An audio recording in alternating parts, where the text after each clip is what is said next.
When the New York Mets signed shortstop Andres Gimenez out of Venezuela back in 2015, they planned for him to be a major part of their future.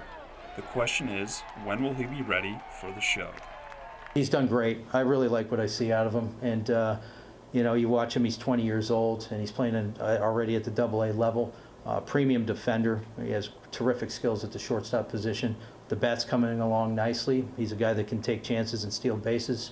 He's a guy that can bunt, play the short game, hit and run. There's a lot to like there. All those tools, mixed with his youth and upside, is why Gimenez is the Mets' top-rated prospect, coming in as MLB Pipeline's 58th overall ranked prospect. Binghamton Rumble Ponies manager Kevin Bowles and Gimenez both say that designation has added no additional pressure. You got to block out that noise and the distractions, and it's expectations for who. I think with Andres, the way he works, I'm sure his expectations are higher than anybody else's. I feel the same commitment with the team and his teammates. As he was a non-prospect, he just focused on playing every day and do his job. After splitting time between single and AA last season, Gimenez has played up to the All-Star break in 2019 with Binghamton. While he had a slow start to the year at the plate, he batted .380 in the last 8 games before the break, with half of them being multi-hit games. On the season, he has a .239 average in 67 games with 4 home runs, 22 RBIs, a .307 on-base percentage, and a team-leading 16 stolen bases.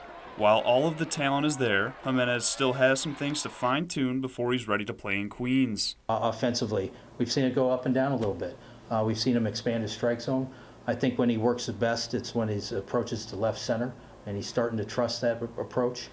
Sometimes he gets a little pull happy. He needs to keep improving everything, little part of his game, like his defense, his hitting, his base running, and he just needs to. He needs to keep develop his abilities to play in the major leagues. If Gimenez keeps developing as anticipated, the Mets hope to add his name among the ranks of MLB All-Stars Pete Alonso and Jeff McNeil as players who honed their skills as Rumble Ponies before thriving in the majors. While we probably won't see the Mets' top prospects face on the scoreboard in Citi Field this season, Rumble Ponies manager Kevin Bowles says he's well on his way. He's a 20-year-old kid, and if you looked at him, and if next year, if he was a junior in college, what would you have? Be 21 years old, he'd probably be playing in a league like the New York Penn League. He probably would have just signed for $3 million. So he's ahead of schedule, and we're excited about him. And a lot of people in this league are excited about him too. In Binghamton, Dylan Kuhn, News Channel 34.